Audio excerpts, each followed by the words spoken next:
My name is Enoch, seventh from Adam. In my time, the world was still new. The memory of Eden was a fresh scar, a story told by grandfathers who had heard it from the source. The air was purer, the sky was brighter, and the presence of God was not a distant concept debated by scholars. It was a tangible reality. I knew this better than any, for I did not just pray to God, I walked with Him.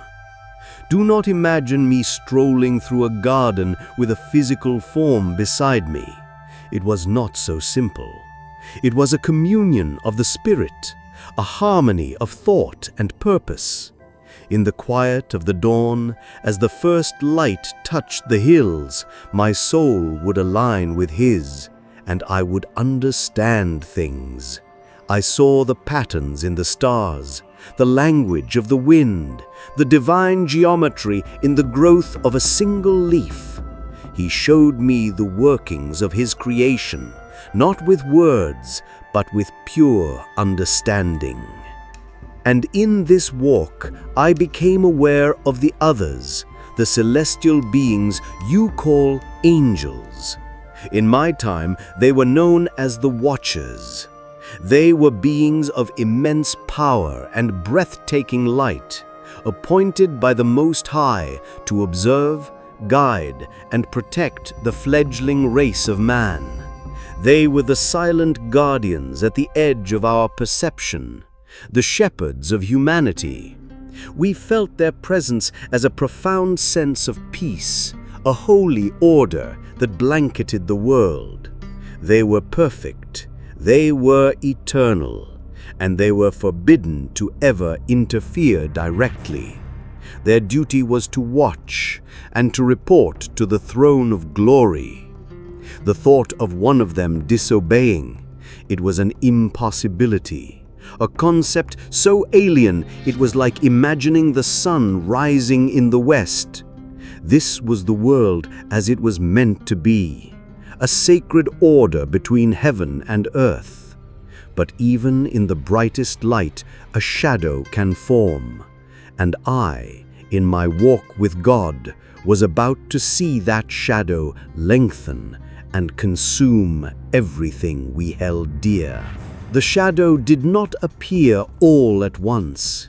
It was not a thunderclap or a rending of the heavens.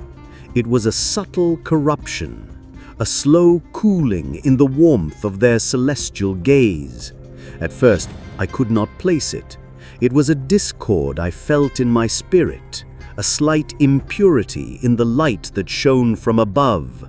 The watchers were still there, still observing as commanded. But how they watched began to change. Their holy task had been to observe humanity as a whole, to chart its progress, to stand guard against cosmic dangers unseen by mortal eyes. But their focus narrowed. Their gaze, once as broad as the heavens, began to fixate. They became captivated by the daughters of men. You must understand, these were not seductive creatures in the way your later stories might paint them. They were simply the masterwork of the Creator's hand, imbued with a life and a warmth that the Watchers, in all their eternal perfection, did not possess. They saw the light of the sun in their hair, the depth of the sky in their eyes. They heard the music of creation in their laughter. The angels, who were made of spirit and eternal fire, saw flesh and blood, a fragile existence that burned so brightly and so briefly. And in them something twisted. Their sacred duty to protect became a profane desire to possess. Their admiration curdled into longing. The holy silence of their watch was broken by the first whispers of envy. From my place of communion, I felt this shift as a sickening lurch in the order of things. The peace they had once radiated was now tinged with a restless energy, a tension that began to settle over the earth like a low-lying fog. I saw their light, once pure and white, now flicker with strange new colors of passion and discontent. And one among them, a leader of great renown and blinding brilliance, named Semjaza, was the first to allow his longing to fester into a plan. He looked down upon the women, upon their dancing, their singing, their lives, and he saw not souls to be guarded, but prizes to be taken. And in his heart the great rebellion began to take root. He began to turn to the others, his brothers in the sky, not with the words of God on his lips, but with the poison of his own desire. His dark desire did not remain a secret for long. Like a sickness, it spread through the ranks of the Watchers who were stationed over the earth, a contagion of the soul. Soon, 200 of the most powerful celestial guardians were infected with this same profane longing. And then I felt it, a gathering, a pulling of these corrupted spiritual threads to a single point on the earth. A peak that pierces the clouds, a mountain that served as a bridge between our worlds. In your tongue, it is called Hermon. It was there they descended from their heavenly stations, abandoning their sacred watch to stand upon the dust of the world they were meant only to observe. I was not there in body, but in my walk with God, my spirit was made a witness. I heard the thoughts of their leader, Semjaza, as he spoke to the assembled host. His voice was no longer a heavenly hymn, but a persuasive hiss that coiled around the hearts of his brethren. He said to them, "I see what is in your hearts, for it is in mine as well. We watch these creatures of flesh live and love and die, while we remain unchanged. I propose we choose for ourselves wives from among them and father our own children." He let the scandalous thought hang in the air, a beautiful poison. He allowed them to imagine it, to taste the forbidden fruit in their minds. But then he revealed the fear that gnawed at him. "I am afraid," he confessed to the silent host, "that you will not all agree to this deed, and I alone will have to pay the penalty for this great sin."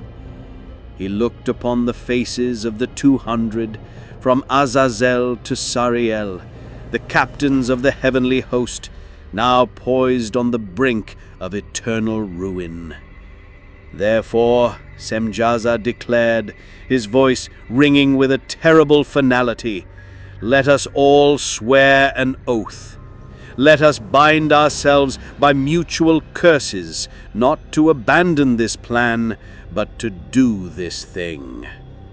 There was a moment of silence on the mountaintop, a final fleeting chance for them to turn back, but their desire had eclipsed their devotion. A low murmur of agreement began, swelling into a unified, defiant chorus that shook the very foundations of the spiritual world.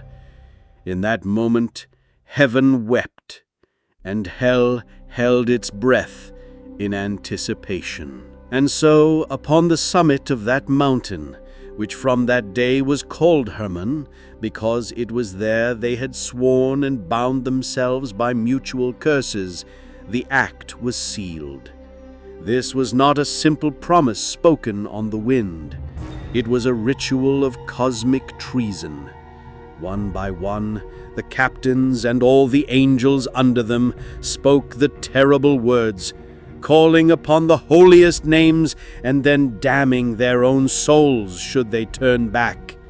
They wove their spirits together in a tapestry of rebellion, each thread a curse, each knot an eternal vow of sin.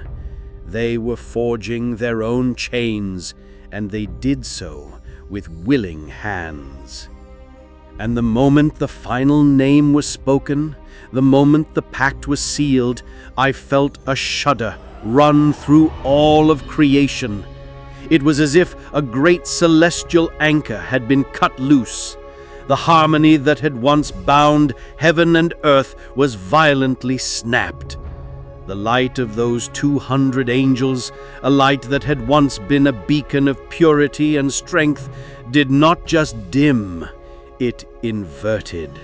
It collapsed inward, transforming from a star into a black hole of pure gravitational desire.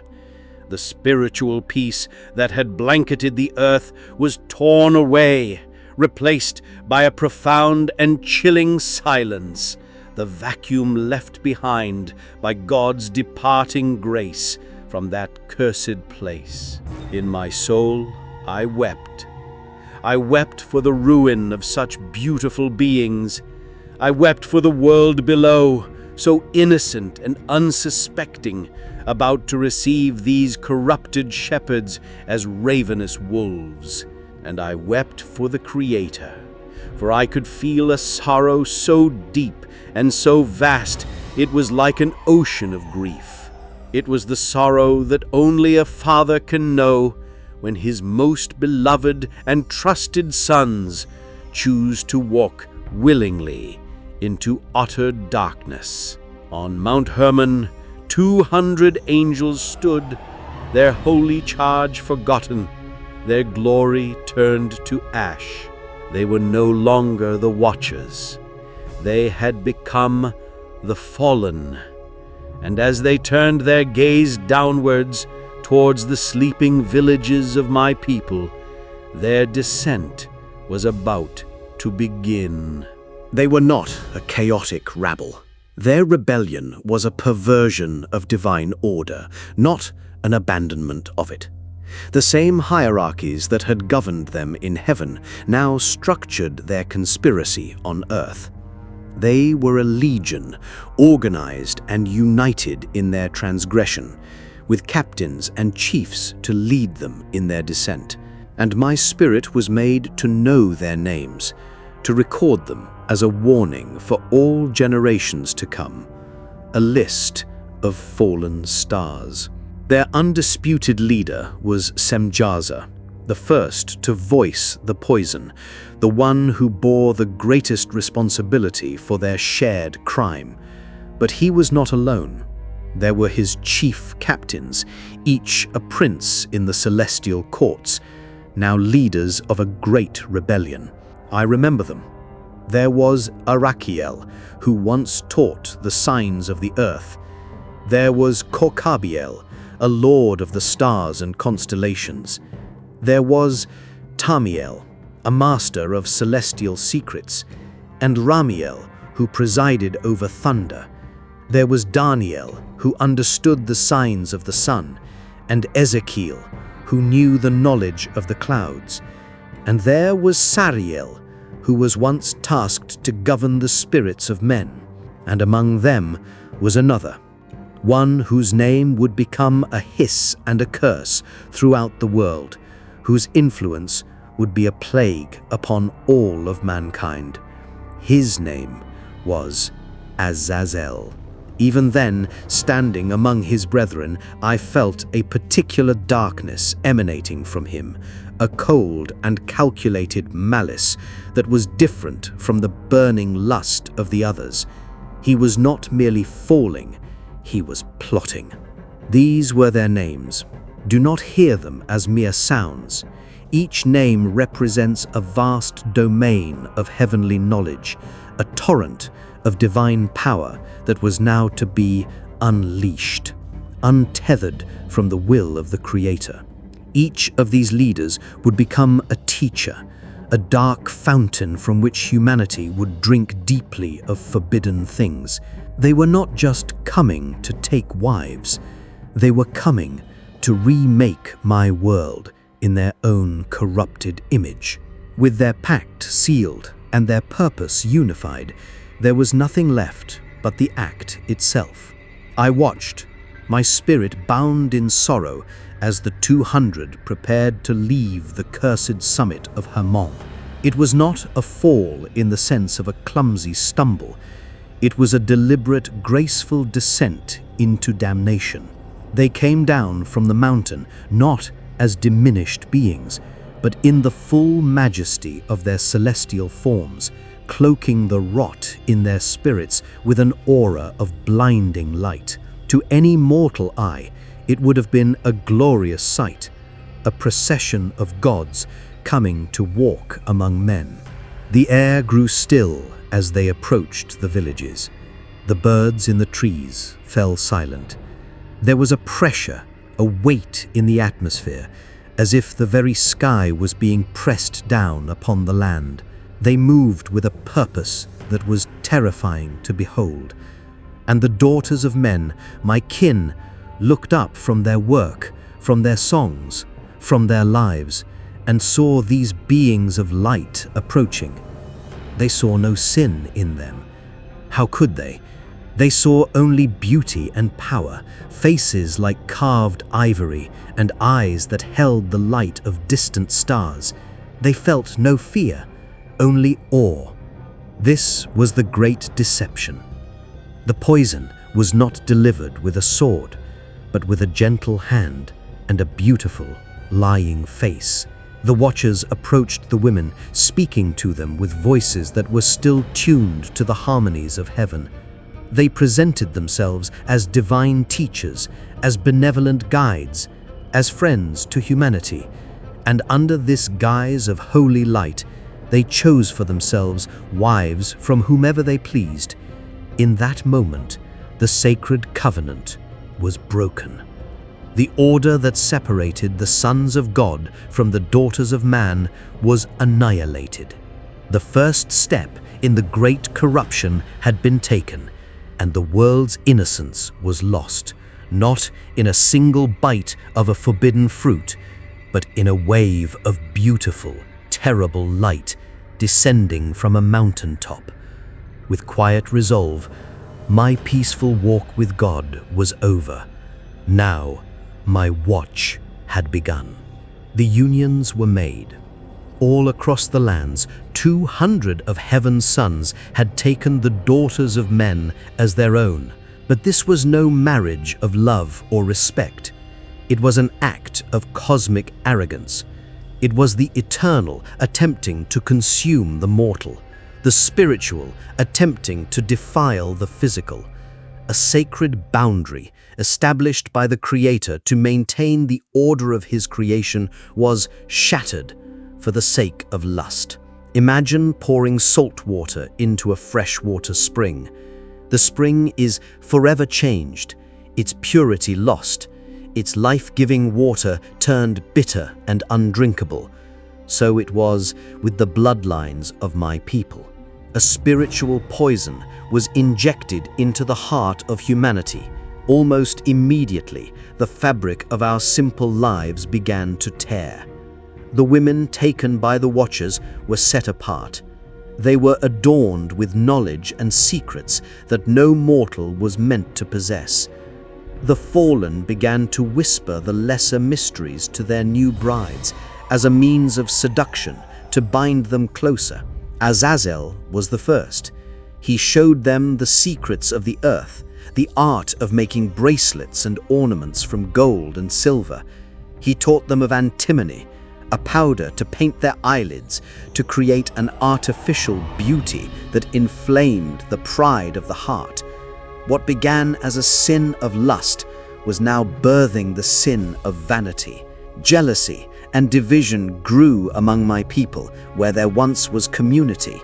A new and terrible pride began to fester.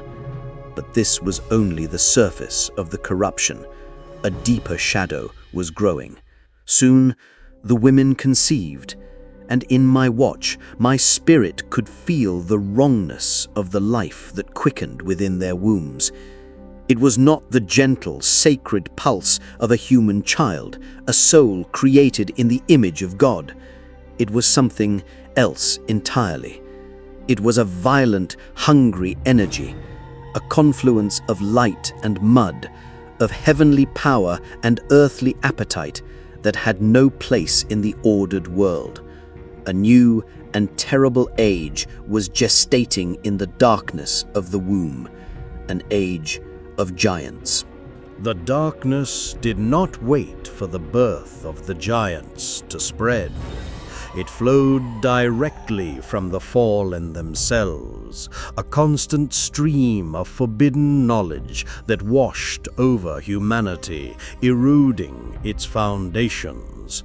It was a deluge of secrets, each one a crack in the divine order. Semjaza, their leader, taught the arts of sorcery and the binding of spirits. Barakyal taught the patterns of the stars, encouraging men to seek their destiny in the heavens rather than in the will of the Creator. Kokabel revealed the secret names and powers of the constellations, giving men a false sense of mastery over the cosmos. Each captain of the rebellion opened a school of sin, and humanity proved to be an eager student.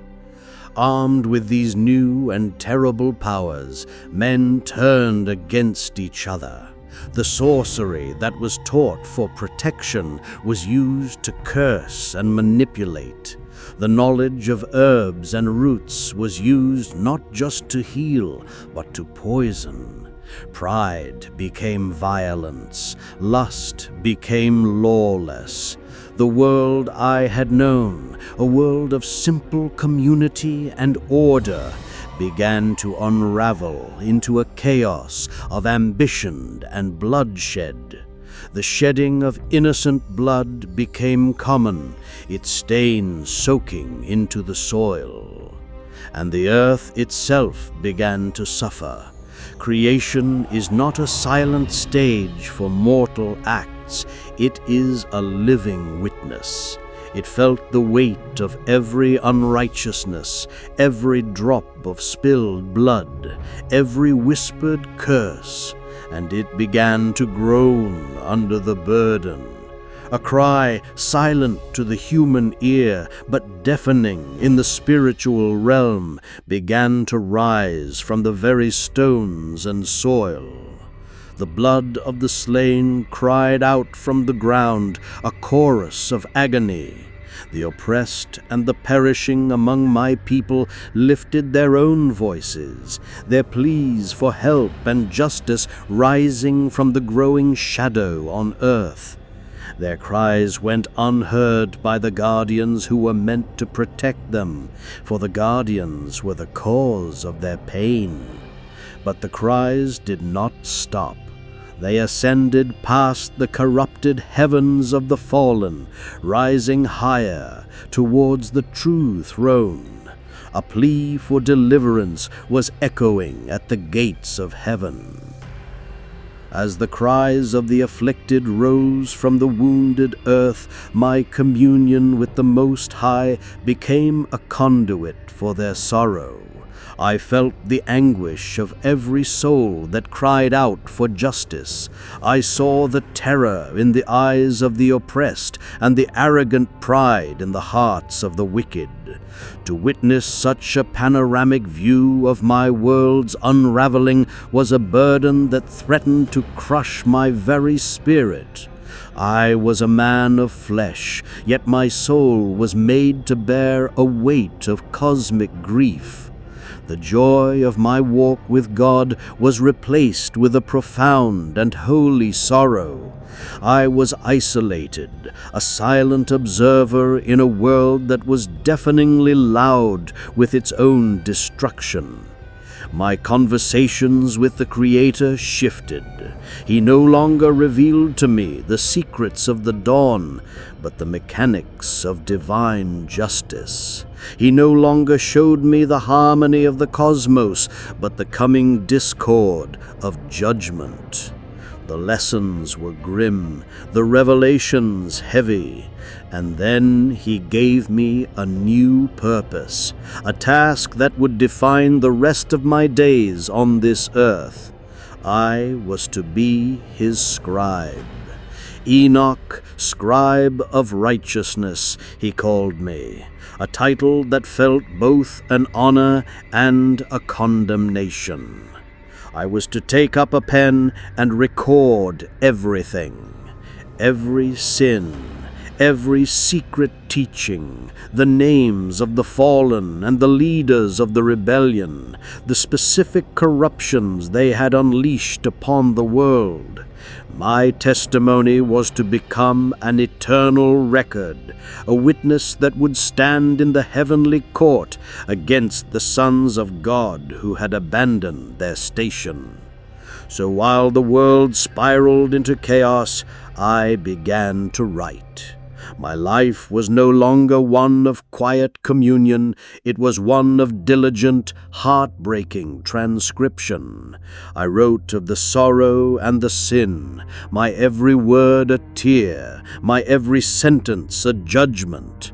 I was the lone court reporter for the trial of heaven against its own. And I knew with a certainty that chilled me to the bone that my role would not end with merely writing. Soon I would be called upon to deliver the verdict. And so my record began, the first chapter in the book of mankind's great sorrow. The world I was born into, the world of divine presence and holy order, was gone. That quiet and sacred walk with God was now just a memory, an echo from a time of innocence that had been burned away by the fires of celestial pride. The age of peace was over. The age of secrets and shadows had begun. Look upon the world as it now stood. The guardians in the sky were now invaders upon the land. The shepherds had become the wolves. The divine knowledge meant to guide humanity to righteousness was now being used to lead them into depravity. The earth, once a testament to the Creator's glory, was now a witness to celestial crime, its soil saturated with sin and crying out for retribution. And my people, caught in the middle of this cosmic rebellion, were either willing students of darkness or helpless victims of its violent rise. This is the truth of why the world had to be washed clean. It was not merely human evil that tipped the scales. It was a fusion of heavenly power and earthly corruption, a combination so potent and so vile that creation itself could no longer bear the strain. The story of what happens next is a warning that has echoed through all of time. For now a deceptive quiet settled upon the land. The cries of the oppressed had faded into a low murmur of fear. All of creation seemed to be holding its breath, waiting. For in the wombs of women across the land, a new power was growing. A new flesh was being knitted together from forbidden threads. The age of man was about to end, and the age of monsters was about to be born. The waiting did not last long. The gestation of such beings was a violence against nature, and it was unnaturally swift. Across the land, a new sound was heard, not the cry of a human infant, but something deeper, a guttural roar that shook the foundations of the homes they were born in.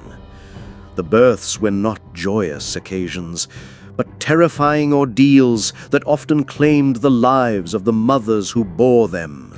For these were not the sons of men. They were the Nephilim, the giants. From the moment they drew breath, they were a blight upon the world. They were born with a hunger that could not be satisfied, a thirst that could not be quenched. They were a hybrid abomination, a blasphemy of flesh and spirit. In them, the immortal power of the Watchers was fused with the mortal appetites of humanity, and the result was a being of pure, insatiable consumption. Their growth was alarmingly fast. Infants became the size of men in weeks, and men the size of giants in months. My testimony records their height at 3,000 cubits, a stature so immense they could look down upon the tallest trees, their heads wreathed in the clouds. Their fathers, the fallen angels, looked upon them with a terrible pride. They saw their children as an improvement upon God's design, a new and powerful race to inherit the earth they had claimed for themselves.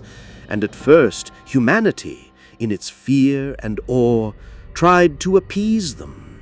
They brought the giants the best of their harvests, the finest of their livestock. The people labored day and night to feed the colossal appetites of these demigods who walked among them. They sacrificed their own sustenance in the desperate hope that the hunger of the giants might one day have its fill.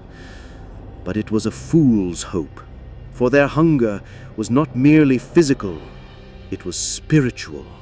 And soon all the labors of humanity would not be enough. The breaking point arrived with the speed of a famine. The labor of all men could no longer satisfy the hunger of the giants. The fields were stripped bare, the granaries were empty, and the herds of livestock were devoured. Humanity had given everything it had, and still the Nephilim starved. Their colossal bodies required a constant tribute of flesh and grain that the world itself could not provide. And a starving God is the cruelest master of all. When the works of men were exhausted, the giants turned their hunger on the natural world. They began to devour the beasts of the field and the birds of the air. They hunted every living thing, from the smallest creature that crawls upon the ground to the great behemoths of the wild. Their consumption was not for sustenance. It was a rampage, a violent expression of their flawed creation.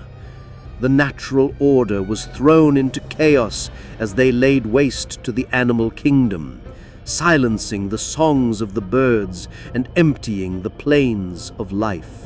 But the beasts of the earth were not enough.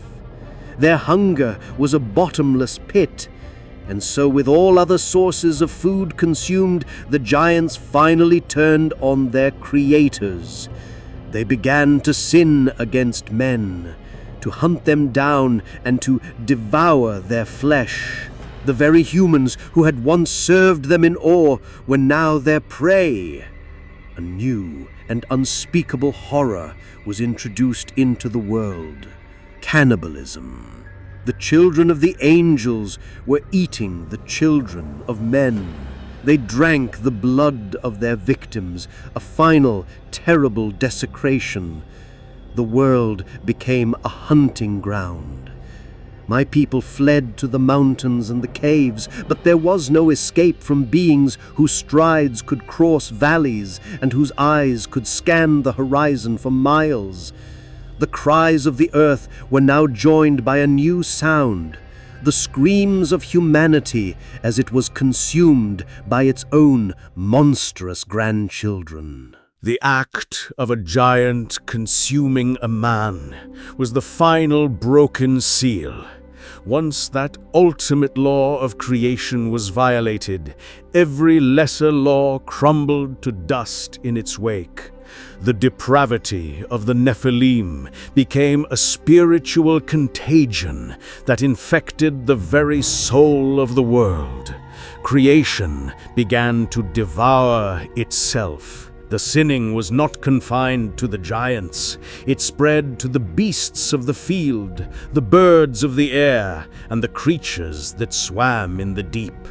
The natural order, the divine instinct that governs all life, was shattered. Predators no longer killed for hunger, but for the sheer pleasure of the slaughter.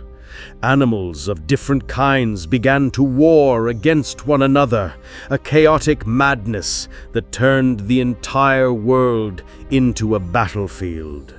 And humanity, seeing the lawlessness of their celestial grandchildren, followed them gleefully into the abyss. The remnants of my people, those not hunted by the giants, became like them in spirit. They too learned to feast on the flesh of their brothers, to shed blood without remorse. The dark teachings of the fallen angels now found their most fertile soil. It was in this age of bloodlust that Azazel revealed his deadliest secrets. He taught men the art of war. He showed them how to mine the metals of the earth and hammer them not into tools, but into swords of slaughter and shields for defense. He taught them to make knives for the throat and breastplates to protect a heart devoid of all goodness. The world I once knew as a place of peace was now armed to the teeth. The petty violence of men was transformed into organized warfare. Every man's hand was against his brother. The earth was no longer just groaning under the weight of sin. It was drowning in a torrent of blood. The prayers of the righteous were now silenced, lost in the clang of newly forged swords and the unceasing screams of the dying. There was no order left to appeal to, no justice to be found. There was only hunger and metal and blood. But the screams of a dying world, though unheard by the corrupted watchers on earth, were not lost to the cosmos. They ascended. They pierced the lower heavens and reached the ears of those who had not fallen, the great and holy archangels who stand in the presence of the Most High. From their celestial vantage point, Michael, Uriel, Raphael, and Gabriel looked down, and they saw. They did not just see the violence, they saw the very fabric of creation being unmade. They saw the earth, a defiled and blood-soaked sphere. They heard its lamentations as it presented the souls of the slain at the gates of heaven, crying out, "The giants and their followers have filled me with violence and blood. The lawless ones have stripped me bare." They saw the souls of men crying out in anguish, their pleas finally reaching the ears of true guardians. It was Uriel, the watcher of the world and of Tartarus, who spoke first, his voice a sound of solemn thunder. He said to the others, "Behold the ruin that Azazel has wrought. He has taught unrighteousness on earth and revealed the eternal secrets which were made in heaven." Then Raphael, the healer of the spiritual world, added, "The souls of men make their suit, saying, 'Bring our cause before the Most High.' The whole earth is destroyed by the works of this one." Then together the four great archangels turned their faces towards the throne of glory. They approached the Lord of Ages, their hearts heavy with the sorrow of the world below. They raised their voices in a unified plea, not just as messengers, but as advocates for a creation on the brink of annihilation. They became the prosecution in the divine court, presenting the evidence of the world's complete defilement and naming the chief architects of its destruction, Semjaza, Azazel, and all their followers who had filled the earth with their own impurity. The unified plea of the four archangels hung in the holy silence of the highest heaven. They stood before the great glory, their light dimmed with the sorrow of the world below. And from the throne, a voice that was both the whisper of creation and the roar of 1,000 supernovas spoke. The judgment of the Lord of Spirits went forth, a wave of divine power that would seal the fate of the fallen world. First, the judgment fell on the architect of humanity's corruption. The Holy and Great One spoke to Raphael, "Bind Azazel hand and foot, and cast him into the darkness. Make an opening in the desert which is in Dudale, and cast him in there. And place upon him rough and jagged rocks, and cover him with darkness, and let him abide there forever, and cover his face, that he may not see the light. And on the day of the great judgment he shall be cast into the fire." This was his sentence, not a swift end, but an eternity of imprisonment in utter blackness. A fitting punishment for the one who taught men to bring bloodshed into the light of day. Next, the judgment turned to Gabriel. The great glory commanded, "Proceed against the bastards and the reprobates, and against the children of fornication. Destroy the children of the watchers from amongst men. Send them one against the other, that they may destroy each other in battle. For length of days shall they not have." The giants, the Nephilim, were not to be bound. They were to be turned upon each other in a final suicidal war, their own violent nature becoming the instrument of their own destruction. And finally, the Lord spoke to Michael, the leader of the heavenly host. The sentence was pronounced upon Semjaza and all who sinned with him. They were to be bound for 70 generations in the valleys of the earth, until the day of their final judgment. They would be forced to witness the destruction of their own beloved children before their imprisonment began. Their terrible pride turned to ashes as they watched their monstrous legacy devour itself. The words of the Most High echoed through the heavens, and his will was done. The archangels, who had been advocates for creation, now became its executioners. Raphael descended first, a blur of holy light and divine purpose. He found Azazel still reveling in the chaos he had engineered, a proud teacher watching his students slaughter one another. Raphael seized him, and the fallen angel, so mighty on earth, was as nothing before the power of the throne. He bound him hand and foot with chains of eternal spiritual substance, dragged him to the desolate desert of Dudail, and cast him into a pit of utter darkness, sealing him beneath the jagged rocks to await the final fire. The first architect of ruin was imprisoned.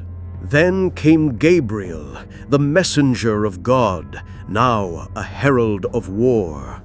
He did not descend with a sword, but with a whisper. He moved among the giants, unseen, and spoke to their violent hearts, turning their pride and hunger against one another. He set brother against brother, and father against son. A great madness seized the Nephilim, and the carnage they had once inflicted upon humanity, they now joyfully inflicted upon their own kind. The earth trembled as they tore each other apart in a final apocalyptic civil war.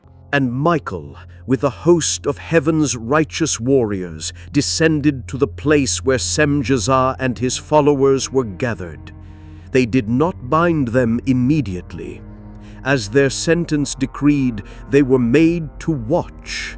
They were held powerless, forced to witness the full fruit of their sin, as their giant children, their proud and monstrous legacy, annihilated each other in a frenzy of bloodlust. They saw their dreams of a new dynasty turn to a feast of cannibalistic slaughter.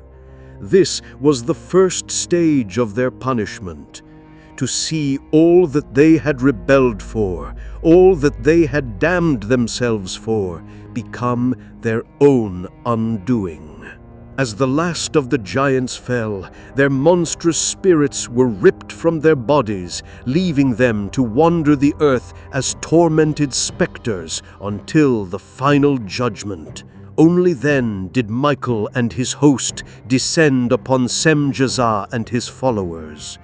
The fallen, their faces etched with the horror of what they had just witnessed, offered no resistance. Their pride was shattered, their spirits broken. Michael declared the judgment of the Lord upon them, and they were bound, one by one, their immense power locked away in chains of divine decree. They were not cast into the darkness like Azazel. Instead, they were imprisoned in the hidden valleys and deepest recesses of the earth itself. Their sentence was to remain there, conscious and aware, for 70 generations. They would feel the passing of every season, the rise and fall of every kingdom of man, all while bound in the very world they had sought to corrupt. They were to be eternal prisoners, a hidden testament to the price of rebellion, their final judgment delayed until the end of all things. With the instigators of the rebellion bound and their monstrous children destroyed, the Lord God spoke a final time, not a sentence of punishment, but of cleansing. He looked upon the earth, stained with the blood of giants and men, and saw that its corruption had soaked into the very soil. The spirits of the dead giants still roamed, a plague upon the living. The teachings of the fallen were still fresh in the minds of the wicked. He saw that the world could not be healed. It had to be remade. And so he declared, "I will destroy man, whom I have created from the face of the earth, and I will wash the surface of the land of all its impurity. A great flood shall come upon the whole earth, and all that is on it shall be destroyed. But from this ruin I will preserve a righteous seed, and a new age will begin." With the giants dead, and their fathers bound, a strange and terrible quiet fell upon the earth. But it was not a quiet of peace. It was the silence of a world holding its breath, waiting for the final execution of its sentence.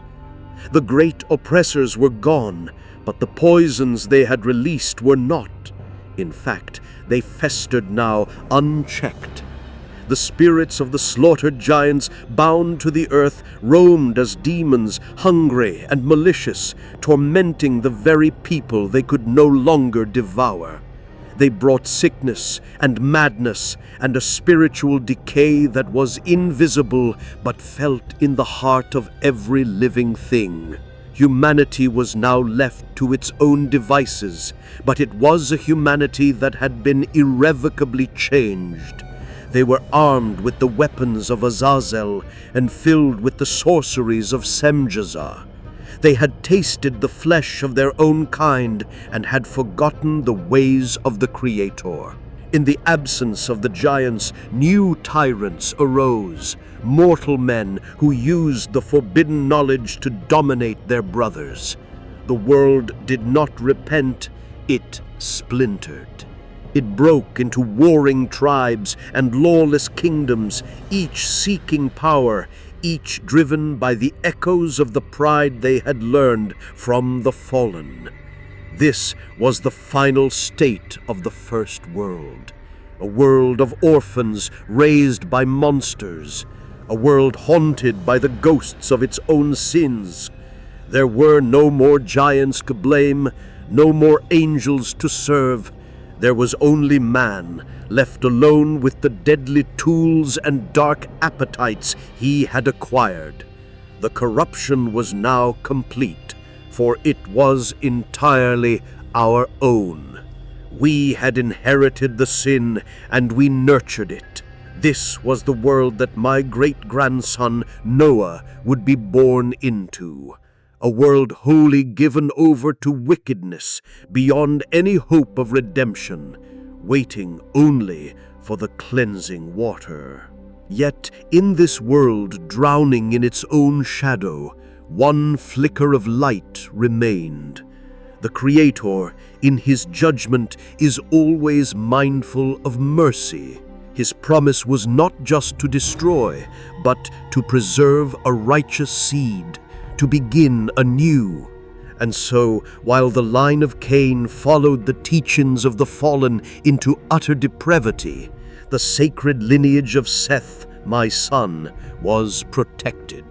It was a lineage that remembered the ways of the Most High, a bloodline that had not been corrupted by the profane unions or the lawless violence. Through the generations, this light was passed down, from me to my son Methuselah, and from him to his son Lamech.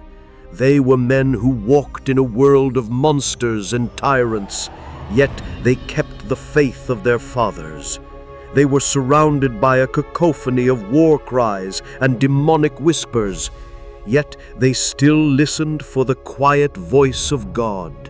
They lived as islands of righteousness in an ocean of utter chaos. And then to Lamech a son was born. And when Lamech looked upon his child, he saw something the world had not seen in a long, long time. He saw hope. He named him Noah, saying, "This one will comfort us concerning our work and the toil of our hands because of the ground which the Lord has cursed." Noah was born into the final darkest days of the old world, but he was not of it.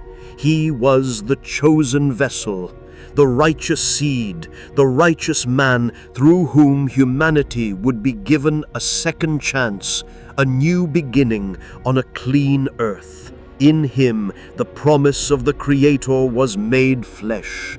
All the hope for the future of mankind rested on this one blameless man and the family he would raise. And so the two paths were set. The world was ready for its end, and the ark was ready for its beginning. But my path led elsewhere. I was in my dwelling, my hand still at work on the scrolls of judgment, when a change came over the very air I was breathing. The oppressive weight of the dying earth was lifted, replaced by a pressure of a different kind, a holy, immense presence that made the ground beneath me tremble and my mortal heart beat like a drum.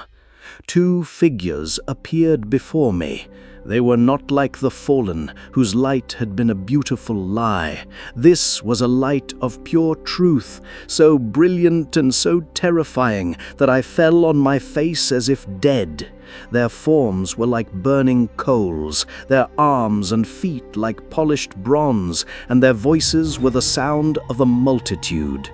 These were the holy ones, sent from the presence of the Lord of Spirits. One of them, whose name I would come to know as Uriel, the light of God, reached out and touched me. His touch was not of flesh, but of pure energy, and it did not burn but strengthened me. "Fear not, Enoch, scribe of righteousness," he said, his voice echoing not in my ears, but in my soul. The Lord of spirits has called for you. You have seen the corruption of the earth. Now you will see the order of the heavens. You have recorded the judgment. Now you will see the places of its execution. You are to come with us." And with that I was lifted. I felt the pull of the earth fall away as a mighty wind enveloped me, carrying me up into the clouds, above the mountains, beyond the reach of any mortal man. I looked down once last time and saw the world spread out beneath me, a wounded and dying sphere awaiting its purification. I, a man of dust, was being carried into the realm of spirit and fire. We passed through the firmament, the visible sky, as a man passes through a veil of water. On the other side there was no sun as I knew it, but an endless, self-generating light. We had arrived at the first heaven. Before me was not a land but a celestial sea, a vast expanse of ethereal vapor that stretched further than any ocean of the earth.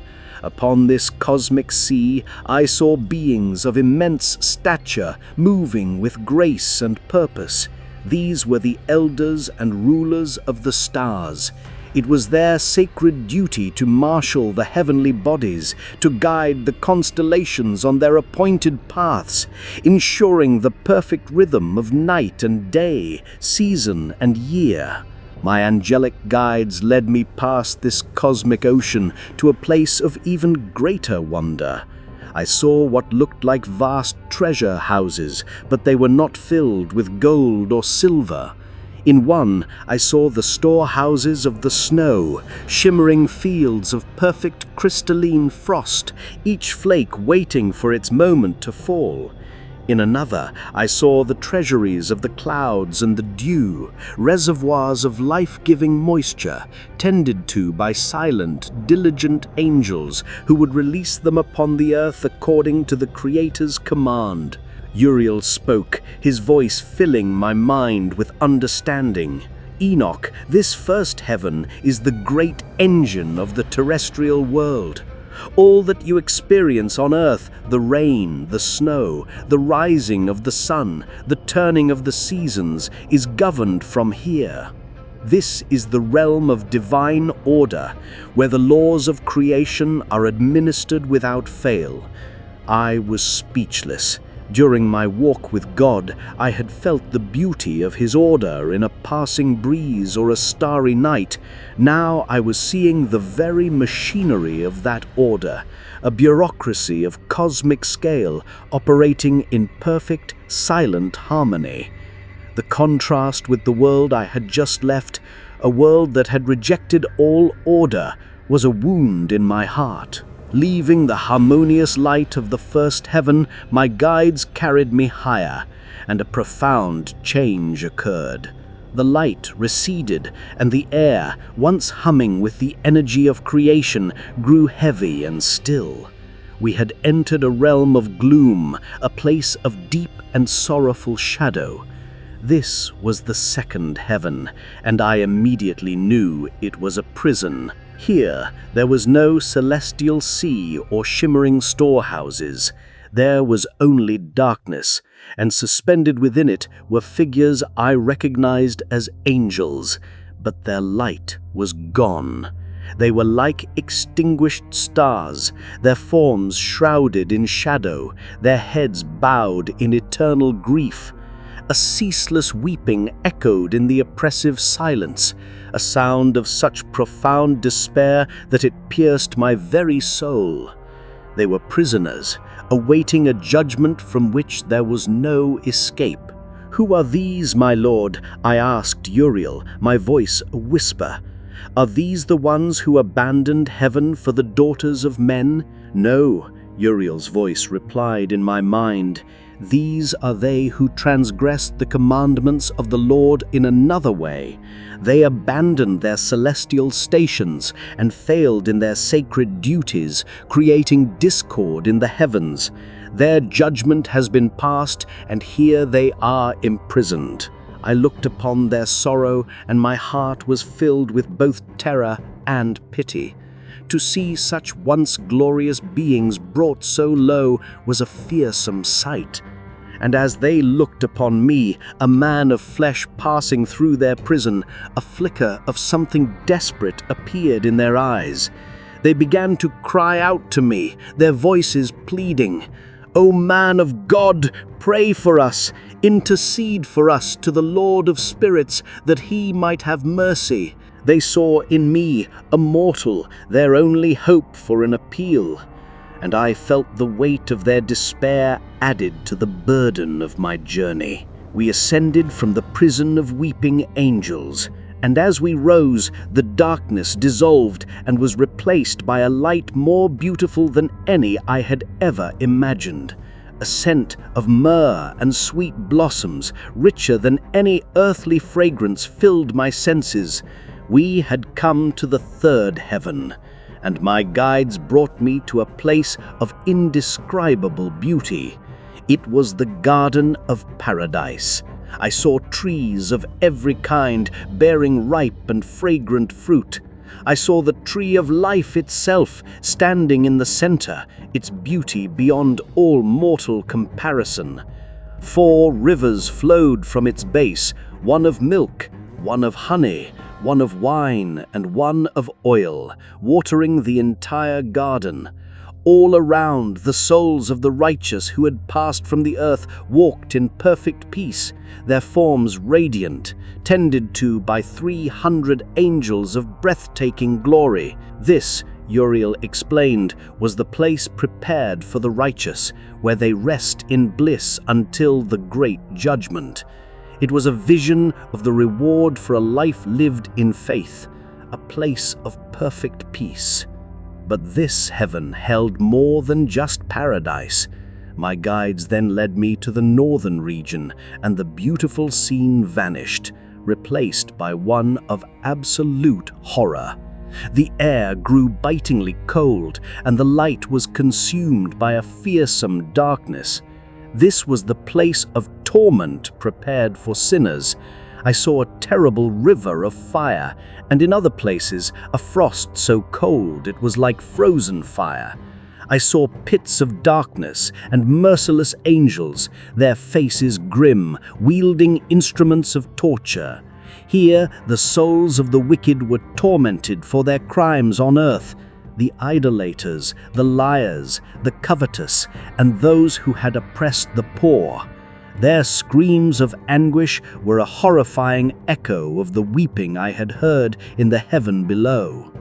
I stood there, a mortal man, suspended between the most perfect bliss and the most terrible suffering. In a single heaven, I saw both the promise of paradise and the horror of damnation. The perfect, terrifying justice of the Lord of Spirits was laid bare before my eyes. My spirit still reeling from the vision of perfect justice, my guides lifted me again, and we ascended into a realm of pure, unimaginable light and power. We had reached the 4th heaven, the seat of the great celestial luminaries. Here there was no land or sea, only the infinite expanse of the cosmos and the colossal bodies that moved within it. I saw the sun and the moon not as distant lights in the sky, but as they truly were, immense spheres of power, each resting upon a great chariot attended by legions of spirits. The chariot of the sun was a breathtaking sight, pulled by powerful flying spirits whose every movement was a note in a divine symphony. Around the sun flew wondrous beings, the phoenixes and the chalcodri, creatures with many wings and heads like lions, their bodies covered in purple scales. They sang a ceaseless hymn of praise that was the source of the sun's life-giving heat. Then I saw the moon on its own chariot, attended by its own host, traveling its own perfect path. Uriel, whose domain was this realm of light, explained to me the intricate dance of their movements. He showed me the great gates in the east and the west, through which the sun and moon would pass to mark the days, the months, the seasons, and the years. He explained that all of this was written and ordained, a perfect calendar of celestial law that could not be broken. To stand in the presence of these colossal fiery bodies, to witness the perfect and unceasing clockwork of the cosmos, was to understand my own smallness. I was a speck of dust observing the gears that turn the universe. And in that moment, the arrogance of the fallen, who believed they could impose their own will upon such a perfect and immense creation, was revealed to me in its full, pathetic foolishness. Leaving the realm of the great lights, we ascended again, and the symphony of the cosmos fell away into a deep and profound silence. The brilliant light was muted, replaced by a gray, somber twilight that seemed to absorb all joy. We had arrived at the fifth heaven, and it was a place of immense and desolate grief. There were no features here, no structures or seas, only a vast empty plain that stretched to an unseen horizon. And standing on that plain were the figures of the Watchers. I knew them instantly. These were the very angels whose descent I had chronicled: Semjaza, Azazel, and the others. They were giants in stature. Their glorious light was quenched. They stood in silent formation, their heads bowed, their faces monuments of a grief so deep it had gone past weeping. They were not imprisoned in darkness or tormented by fire. They were trapped in the eternal moment of their own regret. These are the Grigori, the Watchers of your world, who followed their prince Semjaza, rejected their holy station, and brought ruin to the earth. My guides explained that they had refused to resume their service in the heavens, remaining here in a state of silent, sorrowful rebellion. They saw me then, the mortal scribe who had borne witness to their crime. They did not cry out or plead as the others had. Their immense, sorrowful eyes simply fixed on me, and in their gaze I saw the full weight of their fall. There was no hatred, only a vast, empty despair. Then Uriel turned to me, his voice now a command. "Enoch, scribe of righteousness, speak to them. Tell them to resume their service before the face of the Lord, lest they anger him to the end and he cast them into the final abyss. Perhaps they will listen to a voice of flesh. Fear threatened to unmake me. Who was I, a man whose breath was in his nostrils, to address the princes of heaven, even fallen ones? But the commission of the Lord was upon me, and the strength of my angelic guides was with me. I took a breath that felt like breathing in dust and stars, and I stepped forward onto the plain of sorrow. I, one small man, walked toward the silent legion. I raised my voice, and it did not tremble. It carried across the silent expanse, infused with a divine authority that was not my own. I am Enoch, son of Jared. I am the scribe who was appointed to record your deeds and the judgment against your children. A flicker of recognition, of deeper sorrow passed through their ranks. They knew me. I have seen the heavens and the places of punishment. I have seen the bliss of the righteous and the torment of the wicked. And now I am sent to you with a message. The Lord of spirits has seen your mourning, but your grief has been corrupted by pride. You stand here in silent defiance when you should be on your faces pleading for the mercy you do not deserve. You are given a final choice, I declared, my voice ringing with the gravity of the words. End this silent rebellion. Resume your holy song. Return to your service before the throne of glory. Do this, and perhaps the day of your final judgment will be tempered with mercy. I let the offer of hope, however slim, hang in the desolate air. But if you refuse, if you remain here, trapped in your own sorrow and pride, you will provoke the Lord to the end. He will cast you from this place down to the third heaven of torment, and on the last day into the final fire with Azazel. Choose. I fell silent and awaited their answer. The great host of grieving angels did not speak. The silence that returned was heavier, deeper than before. It was an answer in itself. From the eye of Semjaza, a single tear, like molten lead, traced a path down his sorrowful face. They had made their choice. Their silence was their final rebellion.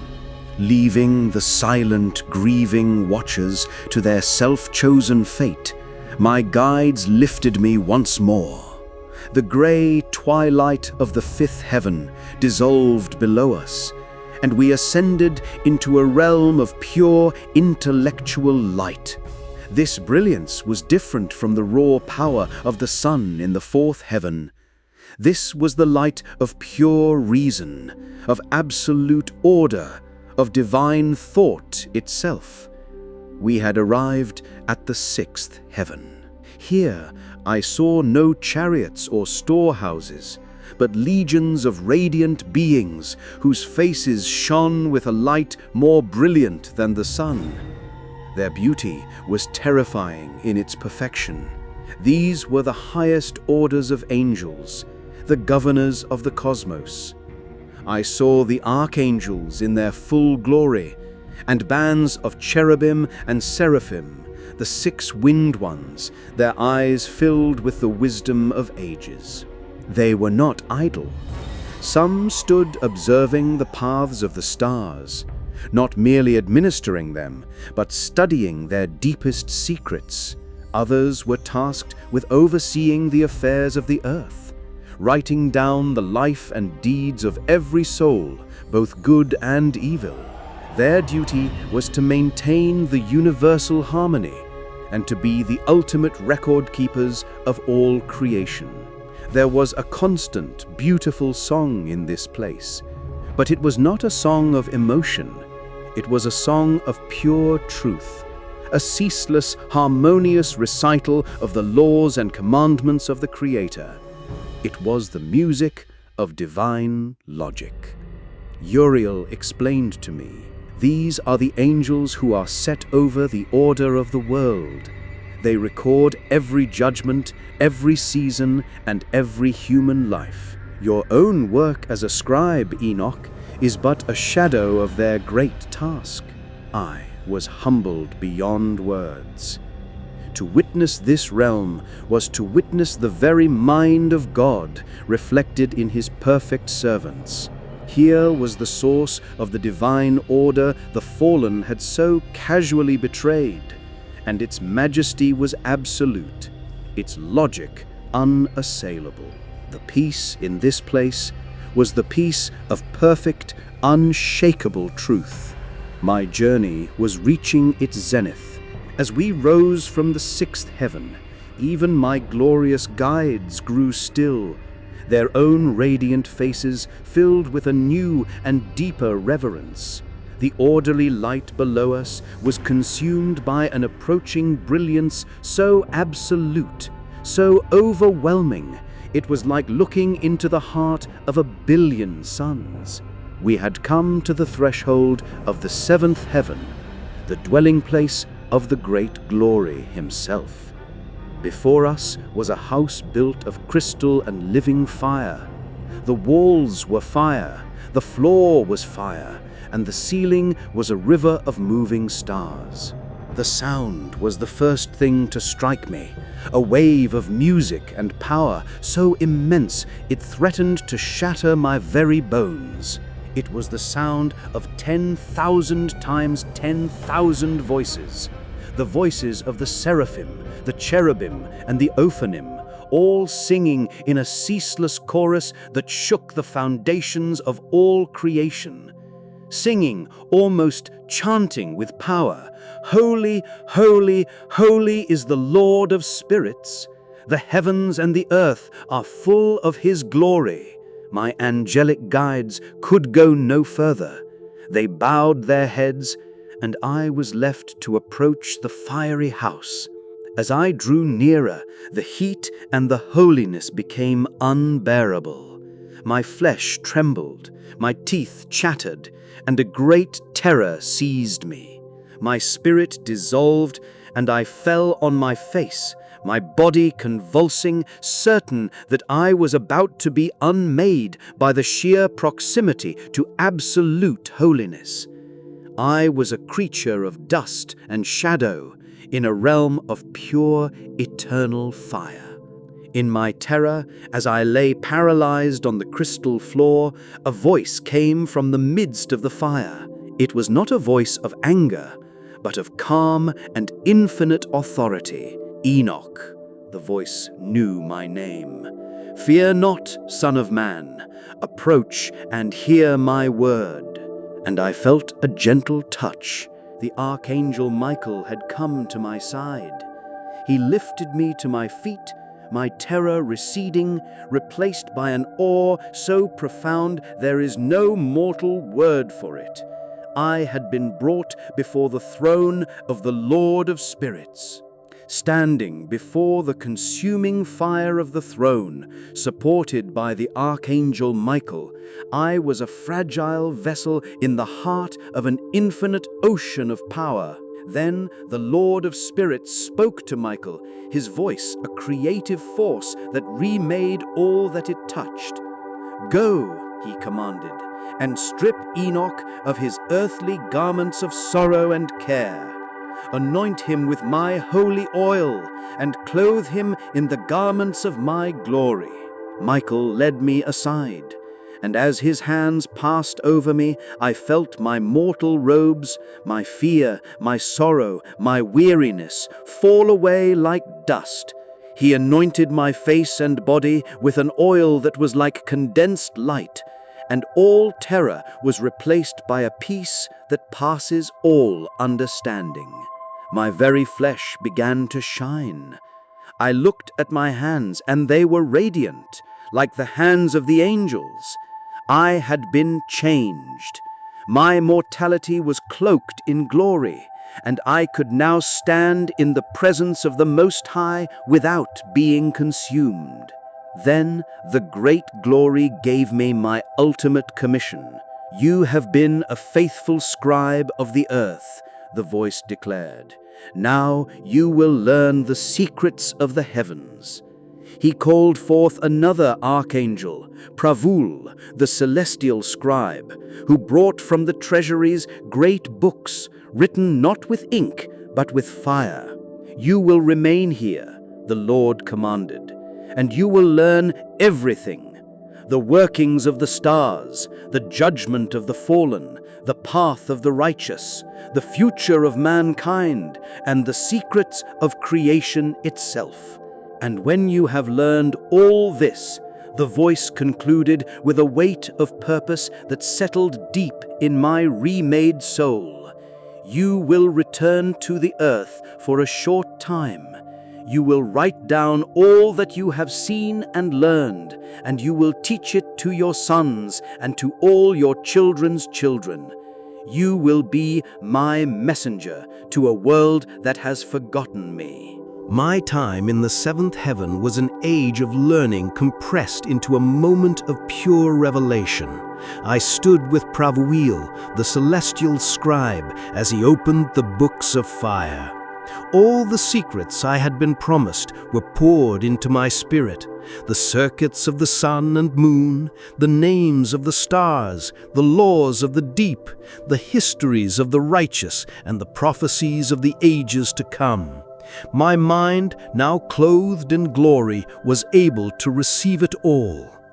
When my instruction was complete, I was ready to fulfill the second part of my commission, to return and to teach. But the Lord of Spirits had one final task for me as the scribe of righteousness. I was not to return to my son Methuselah just yet. First, I was to be the voice of the divine court, the herald of the final, unappealable verdict to the leaders of the rebellion on earth. I was not sent down in body. Instead, the Spirit lifted me in a vision and set me down in the land of Dan, in the place where the leaders of the fallen were hiding. After witnessing the death of their giant sons, they had gathered together, their arrogance shattered, their forms cloaked in despair. I found them with their faces covered, weeping in a place of desolation. They had written a petition, a desperate plea for mercy and forgiveness, which they had begged me to carry to the heavens on their behalf. But it was not a petition that I was sent to answer. It was a verdict I was sent to deliver. I, the man they had once ignored as a speck of dust, now approached them as the messenger of their eternal doom. They looked up at me as I approached, their weeping momentarily silenced by my presence. In the eyes of their leader Semjaza, I saw a flicker of hope, the desperate belief that the petition of a righteous man might sway the will of the Almighty. I was there to extinguish that hope forever. I come to you not with an answer to your prayers, but with a judgment from the throne of glory, I began, my voice devoid of pity. I have seen the vision of the holy ones. I have read from the heavenly tablets, and concerning your petition that you have written, it has been shown to me that it will not be granted unto you for all the days of eternity. Hope died in their eyes, replaced by a dawning, absolute dread.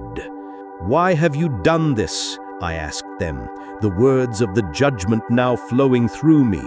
You who were spiritual and living the eternal life, why have you defiled yourselves with the blood of women, and begotten giants with the blood of flesh, and lusted after the sons of men, becoming like them in flesh and blood? You were holy. You needed no wives, for your dwelling was in heaven. It was you who should have interceded for men, not men for you. Therefore, hear your judgment, I pronounced, my voice ringing with the finality of a sealed tomb.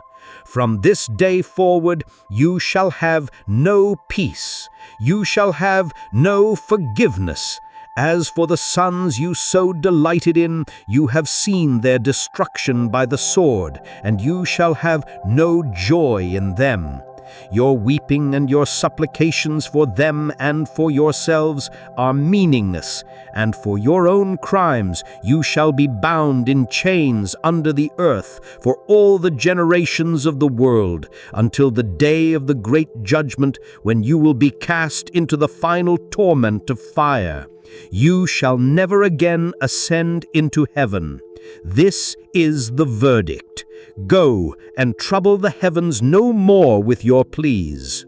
I turned from them then, leaving them not in sorrow, but in the silent, soul-crushing understanding of absolute and eternal damnation. As I turned my back on the damned, the vision dissolved.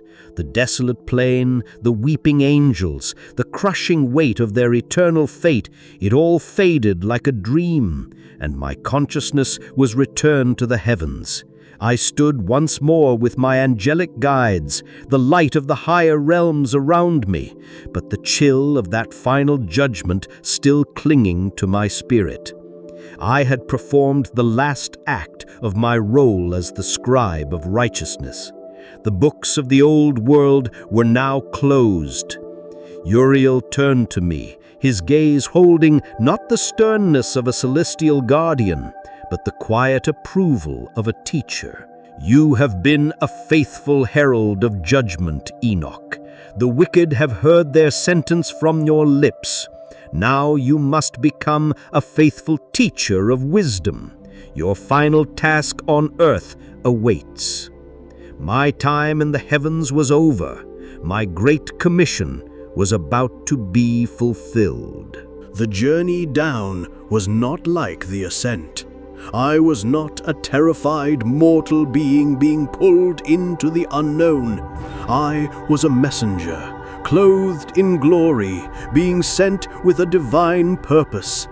The heavens receded above me as I was guided back toward the terrestrial sphere. And with every league we descended, my heart grew heavy with a new challenge. How could I speak of what I had seen? How could I describe the fiery house of the great glory to my son Methuselah? How could I explain the cosmic laws of the sun and moon to my grandchildren, whose world was about to be washed away? The secrets I carried were a fire in my soul, and I did not know if mortal language could bear their heat. Then I was home. I stood before my own dwelling, the familiar scent of wood smoke and damp earth filling my senses. The sounds of my household, once so normal, now seemed fragile and small. I had returned from an eternity away. I was a man who had walked in the mind of God, and I had come back to a world that was on the brink of destruction, with one last message of hope and warning. I stepped across the threshold of my home, and the world I had left behind rushed to meet me. My son, Methuselah, was the first to see me. He cried out my name, a sound of both joyous relief and sudden shock. The rest of my family rushed to greet me, but they stopped short, their faces a mixture of awe and fear. They saw that I was not the same man who had left them. My face, they later told me, shone with a soft light, and my eyes held the secrets of the heavens. The glory of my anointing was still upon me. Do not be afraid, I told them, my voice now carrying a resonance it did not have before. I have returned, but only for a short time. The Lord of Spirits has commanded me to speak to you all. I looked to my beloved son. Methuselah, go now and gather all our family, every man, woman, and child, for the words I must speak are for all the generations that will come from us. He obeyed without question. Soon my house was filled with the faces of my kin. They sat before me on the ground, their eyes wide with wonder, waiting. I looked upon them, upon the lineage that the Creator had chosen to preserve, and the immensity of my task settled upon me. These words would be their anchor in the storm that was to come. I took a breath and began to speak. Hear, my children, the words of your Father. I have been taken to the ends of the earth, and I have ascended to the highest heaven. I have walked through the places of punishment and stood in the gardens of paradise. I have seen the pride of angels laid low and their power broken. I have stood before the throne of glory, and I have returned to you with a message. The world you know is condemned.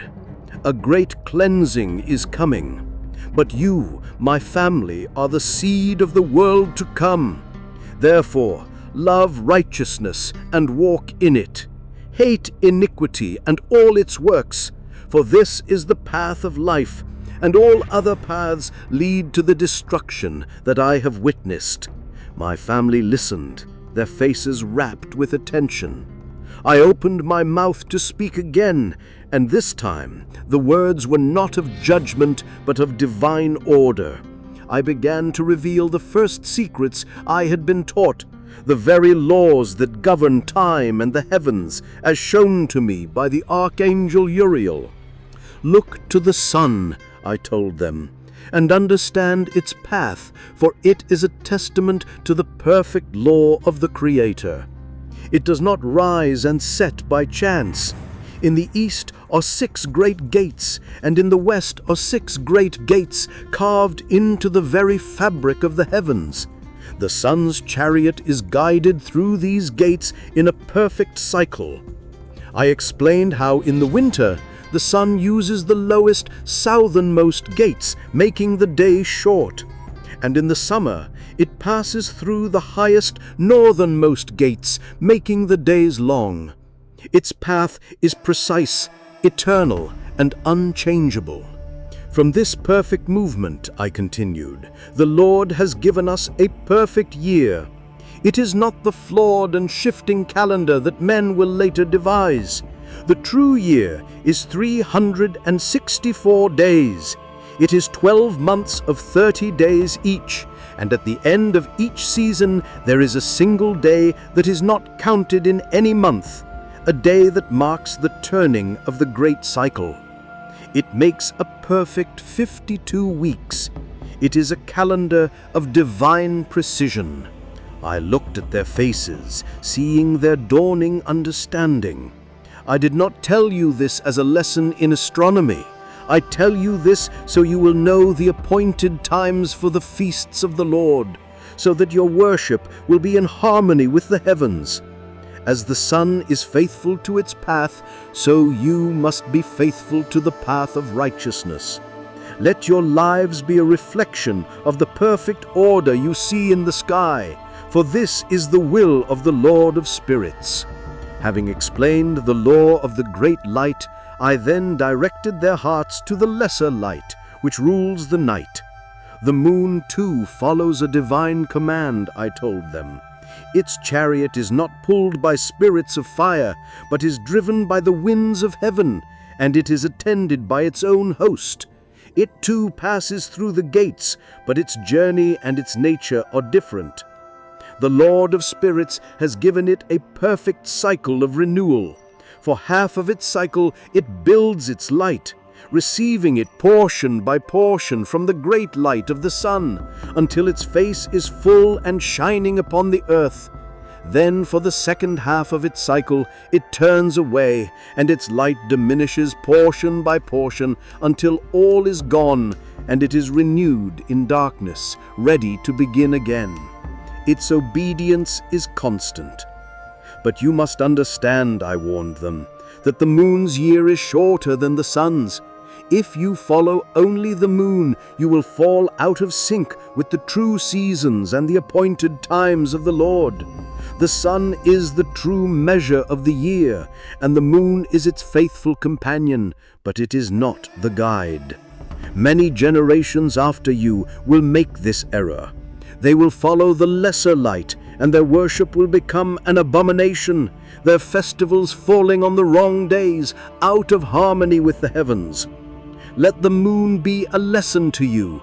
It has no light of its own, but faithfully reflects the glory of the greater light. So too must you reflect the glory of the Creator. Do not follow the lesser reflections of truth, but look always to the source of all light, and walk in the perfect law He has ordained. After revealing the laws of the great lights, I turned their minds to the invisible forces that shape the world. Do not think the wind blows by chance, I taught them. It too has its laws, its gates, and its purpose in the great order of creation. The earth stands at the center of 4 great quarters, east, south, west, and north. And in each of these quarters there are 3 gates through which the winds are sent forth. From the gates of the east, I explained, come the winds of the morning. Through one gate comes a wind that scorches and brings desolation, but through the middle gate comes a temperate wind, carrying the rains that give life to the fields and health to the people. It is a wind of blessing. I described how the balance of blessing and judgment is held in these invisible currents of air. From the gates of the south come the winds that bring forth the dew, the rains, and all the life of the world. And from the north come the winds that carry the cold, the hail, the frost, and the snow. Even the lightning and the thunder have their own storehouses, their own paths they must follow, released only at the Creator's command. Understand this, I told my family, my voice low with the gravity of the secret. The world breathes according to the will of God. These forces are His instruments. When men are righteous, He sends forth the winds of blessing and the gentle rains. But when the earth is filled with sin, He unleashes the winds of judgment, the scorching heat, the devastating frost, the consuming locusts. Creation itself responds to your deeds. Therefore, walk in righteousness, so that the world itself may be a blessing to you and not your executioner. When I finished speaking of the winds and the thunder, I saw that my family understood the world as a place of divine order. But then I had to teach them of the chaos that was to come. A heavier silence fell as I prepared to reveal the visions I was given of the ages, the story of humanity as it was written on the fiery tablets of heaven. Listen closely, my children, for the history of this world is measured and known. It is divided into 10 great weeks. Each week is an age, defined by its works and ending in a judgment. Their eyes were wide, and I knew they understood the weight of what I was about to say. At the first week was the age of my birth. For 7 generations, from Adam to myself, righteousness and truth still lingered in the world, an echo of the garden. Justice was the foundation of our age. But after me, in the second week, the great iniquity of the fallen has arisen. The first end will come upon the world. The heavens will decree a judgment of water, and a great flood will destroy all the sinners of the flesh. But even in this judgment, a man will be saved, your kinsman Noah, and from his house a new humanity will spring forth. And after that, in the third week, at its close, a man will be chosen from among Noah's descendants. He will be the plant of righteous judgment, and his children after him will be the plant of righteousness for eternity. I was showing them the distant future, the promise of Abraham, the seed of a holy nation. This is the pattern of the early ages, I told them, but the weeks to come hold both greater darkness and a more glorious light than you can yet imagine. My family listened as I charted the course of the world to come. Mark these ages well, I instructed them, for in them you will see the pattern of both the glory and the failure of the chosen seed. After the age of the first chosen plant, I prophesied, in the 4th week at its close, visions of the holy and righteous will be seen by the generations. A law will be given, a law for all time, and an enclosure will be made for them in the desert to protect it. I was speaking of the days of Moses, of the fire on Sinai, and of the sacred tabernacle that would house the very presence of God. Then, in the 5th week, at its close, a house of glory and a kingdom shall be built for the chosen people, and it will stand for many generations.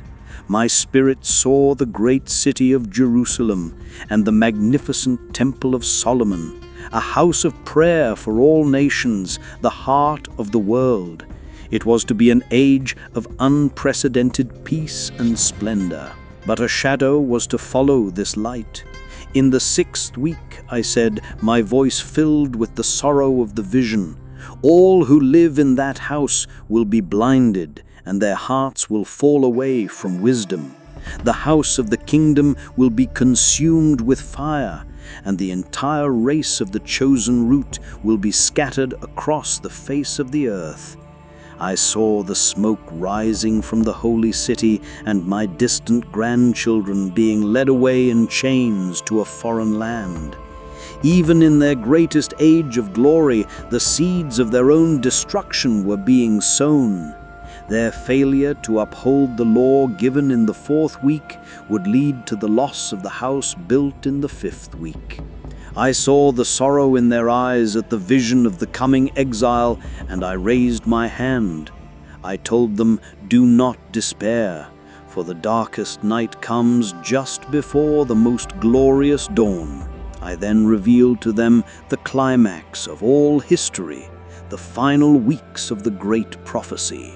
In the 7th week, a perverse generation will arise, and their deeds will be many.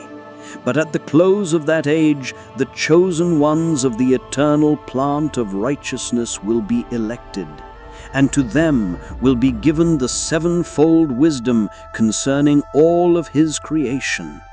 I was speaking of the coming of the Son of Man, the Messiah, who would be born into a dark world to choose his own people and reveal the ultimate truths of God.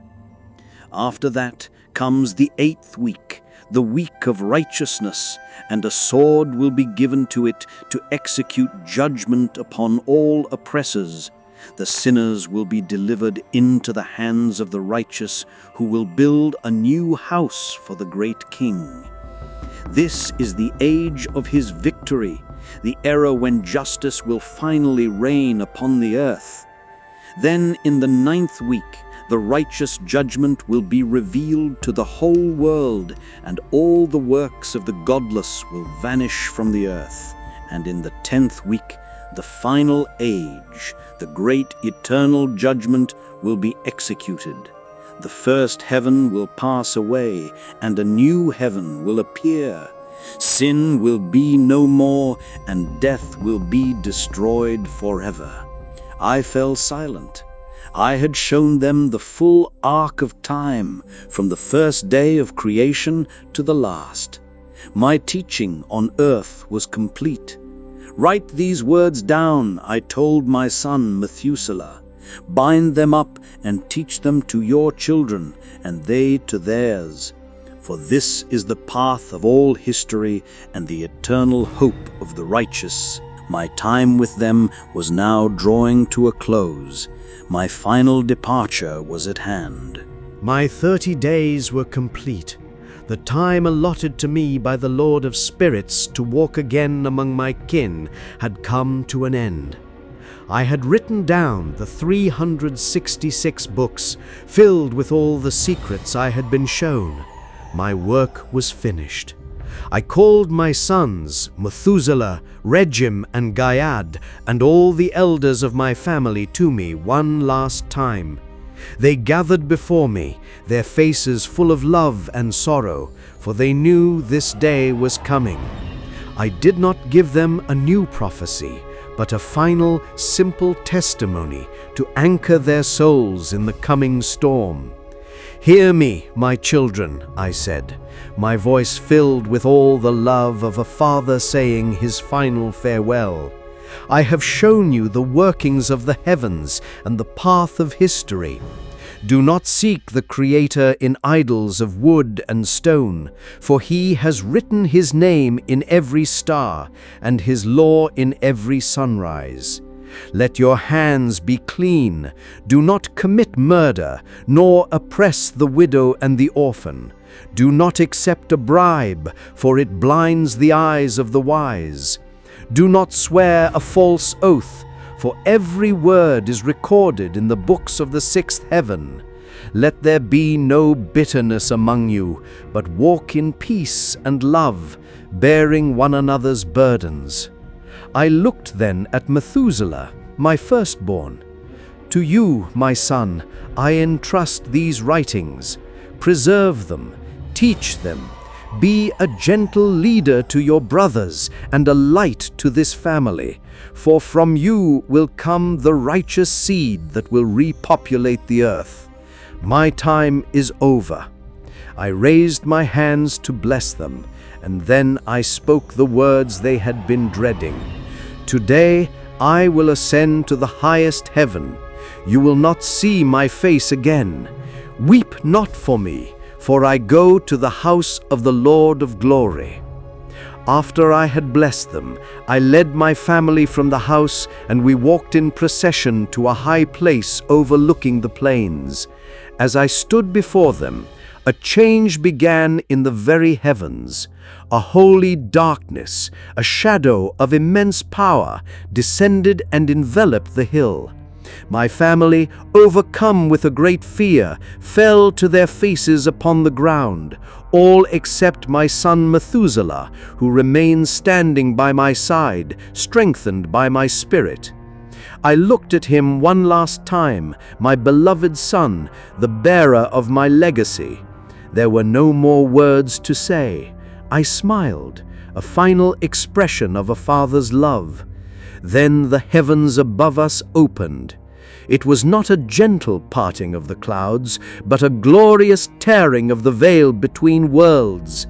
Angels of fire, the same who had first taken me, descended in a chariot of blinding light, riding upon a whirlwind of glory. The divine storm of light and sound and power rushed down upon me. It did not feel like a violent taking, but like a joyful homecoming.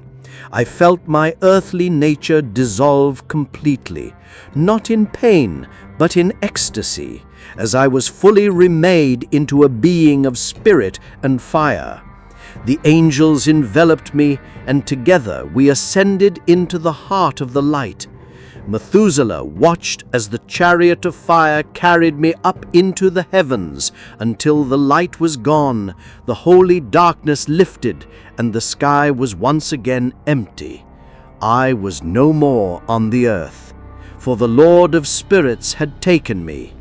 My son stood alone on that high place, weeping not in despair but in awe, the sacred books of my testimony held tightly in his hands.